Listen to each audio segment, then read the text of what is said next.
देश के जाने माने बड़े बड़े आईआईटी कॉलेजेस में हमारे एलेनाइट्स मौजूद है। तो चलिए आज मेरे साथ कुछ भावी आईआईटियंस मौजूद है, इनसे जानते हैं कि वहाँ की लाइफ कैसी होती है। अच्छा, यहाँ से निकलकर कोचिंग से निकलने के बाद कॉलेज का सफ़र कैसा था? ड्रीम कॉलेज मिलने के बाद का सफ़र कैसा है? मतलब बहुत ही अच्छा एक्सपीरियंस रहा। अभी फर्स्ट सेमेस्टर देके वापस आया।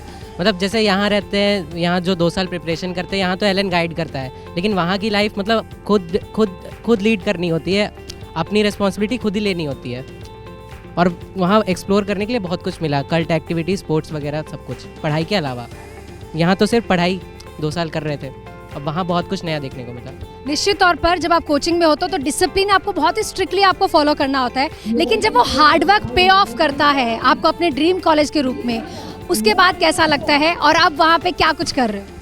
मतलब तब तो एक बहुत ही एक वर्थ इट वाला फीलिंग आता है कि इतने 2 साल बहुत मेहनत किया तो एक बहुत अच्छा कॉलेज मिल गया और वहाँ पर एक फ्रीडम मिलता है जो मतलब 18 ईयर्स में जो फ्रीडम कभी भी नहीं मिला है, वो ऐसा एक फ्रीडम वहाँ पर मिलता है। तो ऑब्वियसली फ्रीडम को हम एंजॉय कर सकते हैं, ऑब्वियसली विद सम रिस्पॉन्सिबिलिटीज़। तो जैसे वहाँ पर पढ़ाई के अलावा हम मतलब अपने पर्सनैलिटी बिल्ड कर सकते हैं वहाँ पर, जो 12 ईयर्स में जो नहीं होता है वो कॉलेज में जाकर होता है। पढ़ाई के अलावा बहुत कुछ है, स्पोर्ट्स है, प्लस जैसे रिसेंटली हमारा एंटरप्रेन्योरशिप का समिट हुआ था तो वो भी मुझे काफ़ी अच्छा लगा था। इंडस्ट्री लीडर्स आए थे वहाँ पर, बहुत स्पीचेस दिए थे, तो मतलब एक बहुत ही अच्छा एक ऑलराउंड डेवलपमेंट होता है। तो ये बहुत अच्छा लगता है मुझे आईआईटी में। अच्छा, कौन से कॉलेज से आप हो? आईआईसी बैंगलोर। अपने कॉलेज में एलन से कितने स्टूडेंट लेकर गए हो? कौन कौन है आपकी क्लास में एलन से?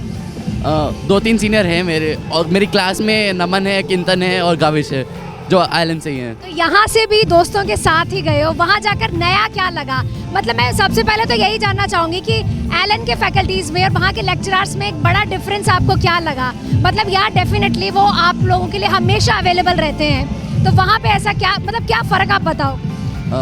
वहाँ के लेक्चरर्स एक्चुअली फॉर्मल हैं।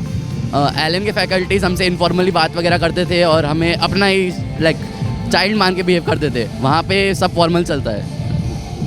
अच्छा, आईआईटी कॉलेज में जाना, सबसे पहले तो वो सिलेक्शन लेना, सबसे बड़ी बात तो वो हो जाती है। अपने जूनियर्स को क्या एडवाइस करोगे? कोटा में रह के आपने ऐसा क्या फॉलो किया था जो आप यहाँ खड़े हो? पहली बात तो मैं कोटा में नहीं था, मैं ऑनलाइन में पूरा कोचिंग किया 2 साल।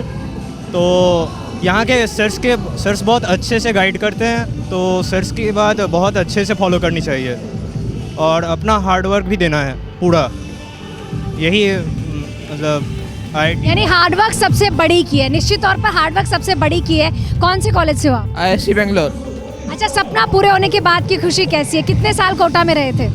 मैं कोटा में तो 1 मंथ आया था प्रिपरेशन के लिए। वैसे ऑनलाइन मैंने 2 इयर्स प्रिपरेशन करी थी कोटा से। माध्यम चाहे जो भी हो, ऑनलाइन हो या ऑफलाइन हो, एलन के साथ पढ़ना और वो सिलेक्शन लेने के बाद कॉलेज जाना, वो खुशी कैसी? बहुत अच्छी लगती है। वहाँ पे कौन कौन है आपके साथ आपकी ब्रांच में? मेरी ब्रांच में सिमर है एलन से, और भी 100 अदर स्टूडेंट्स हैं जो, यानी कि स्टूडेंट्स जो है आईआईटी कॉलेज में अपने साथ एलन के ही बहुत सारे स्टूडेंट्स ले जाते हैं। इसीलिए तो हम कहते हैं कि देश के जाने माने टॉप आईआईटी कॉलेजेस में हर तीसरी चौथी सीट पे एलेनाइट्स आपको बैठे हुए नजर आएंगे। अच्छा, कैसा लग रहा है कॉलेज में जाकर? कॉलेज में जाकर बहुत अच्छा लग रहा है। 2 साल जो मेहनत करी थी उसका फल मिला ऐसा लग रहा है। और कॉलेज में थोड़ी ज़्यादा फ्रीडम है, कुछ भी आप कर सकते हो। 11th-12th में आपको बहुत ज़्यादा पढ़ना पड़ता है, पर वहाँ जाने के बाद आप कुछ भी एक्स्ट्रा करिकुलर एक्टिविटीज़ होती है, ड्रामेटिक्स होती है और बहुत सारे क्लब्स होते हैं, चेस क्लब जैसे आप चेस खेल सकते हो। 2 साल तक आपने सिर्फ पढ़ाई को ध्यान दिया, सिर्फ उसी पे फोकस किया, लेकिन क्या आप अपनी हॉबीज़ को कंटिन्यू कर रहे हो, अपने शौक पूरे कर रहे हो? जैसे कि वो फ्रीडम जो मिलती है 12th के बाद जब कॉलेज में सिलेक्शन हो जाता है, उसका क्या सही से यूटिलाइजेशन कर रहे हो? यस, मैं काफ़ी ज़्यादा मतलब एक्स्ट्रा करिकुलर एक्टिविटीज़ में इतना इन्वॉल्व नहीं था 11th-12th में। फर्स्ट ईयर में आने के बाद मैं चेस खेल रहा हूँ काफ़ी ज़्यादा कॉलेज में, टेबल टेनिस खेल रहा हूँ और डिबेटिंग सोसाइटी में भी हो, तो काफ़ी अच्छे दोस्त मिले वहाँ पे। कुछ आइलैंड के भी थे और कुछ और नए दोस्त भी मिले, तो काफ़ी अच्छी फीलिंग है कॉलेज में जाने के बाद। अच्छा, कोटा की यादों को ताज़ा करना कैसा लग रहा है अभी? कोटा आकर कैसा लग रहा है? चलो कोटा की वाइब बताइए। कोटा बड़ा अच्छा लग रहा है। वापस आके आईआईटी की प्रिपरेशन के लिए जब वक्त आया था तब भी बड़ा हेल्प करा था एलन ने कोटा में। अब वापस आया हूँ तो अब काफ़ी अच्छा लग रहा है। अपने जूनियर्स को क्या एडवाइस करना चाहोगे जो आप ही की तरह सिलेक्शन पाना चाहते हैं, जो आप ही की तरह अपना ड्रीम पूरा करना चाह रहे हैं, वो ऐसा क्या ना करे सिली मिस्टेक्स जो कभी आपने की होगी? सिली मिस्टेक्स जो भी होते हैं वो एग्ज़ाम के बाद हमेशा एनालाइज करना चाहिए उनको। अगर आपकी ज़रूरत हो तो एक कॉपी में अलग से लिख के उनका एक लिस्ट बना लीजिए और उनमें आप क्या क्या इम्प्रूव कर सकते हैं ये भी उनके साथ लिख लीजिए, और हर एक बार एग्ज़ाम के पहले वो कॉपी एक बार खोल के देख लीजिए। ये एक एडवाइस मैं फॉलो करता था। आप अपने जूनियर्स को क्या एडवाइस करना चाहोगे जो आपको सुन रहे हैं अभी? अपने टीचर्स की बात माना करें, क्योंकि like if the teacher ask you to do some questions then complete it, because he won't give you more questions than is required for the preparation. Like don't postpone the homework, don't create backlogs. अच्छा, Allen के बारे में क्या कहोगे? Elon के साथ जुड़कर आपने जो ये सफ़र तय किया उसके बारे में क्या कहोगे? एलन ने मुझे बहुत सपोर्ट किया। मतलब मैंने 10th के एंड में एलन में आया था, तो तब से हमारा 11-12 का जर्नी शुरू हो गया था जेई का। तो मतलब मुझे बहुत सपोर्ट मिला। मुझे इनफैक्ट एलन के अलावा और कुछ करने का ज़रूरत नहीं पड़ा, और कोई अलग मटेरियल या कुछ अलग बुक्स, मतलब हमारे टीचर्स जो एडवाइस करते थे, जो मटेरियल देते थे वो सफिशिएंट था। प्लस डाउट क्लियरिंग मुझे लगता है एलन में one of the best things है, क्योंकि टीचर्स हमेशा अवेलेबल रहते थे डाउट करने के लिए और बहुत ईगर थे हमारे डाउट्स क्लियर करने के लिए। तो मतलब ओवरऑल एक बहुत ही अच्छा स्ट्रक्चर मुझे मिला है एलन में।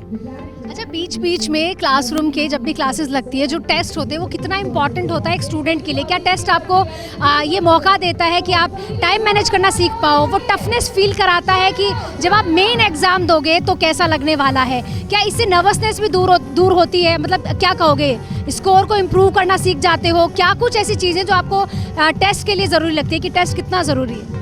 मतलब टेस्ट एक रियलिटी चेक की तरह होता है। आपको पता चलेगा आपने अभी जो रिसेंटली टॉपिक पढ़ा, जितने अभी तक पढ़े हैं, उसमें आपका क्या लेवल है, आपने कितना सीखा है, कितना सीखना बचा है। तो स्कोर तो मतलब एक साइड है, वो तो लास्ट तक इम्प्रूव कर लेंगे, लेकिन अगर आपकी टॉपिक पे पकड़ नहीं है, अगर आपके डाउट्स क्लियर नहीं है, तो आपसे क्वेश्चन नहीं बनेंगे टेस्ट के।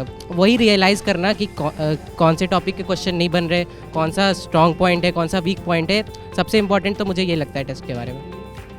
तो बहुत सारे स्टूडेंट से हमने बात की, और मैं कहूँगी कोचिंग से ड्रीम कॉलेज तक का सफ़र इनका कैसा रहा वो आप इनको देख के और इनकी बातों से आप समझ रहे होंगे। निश्चित तौर पर कोचिंग में जो हार्डवर्क किया वो पे ऑफ हुआ है ड्रीम कॉलेज के रूप में।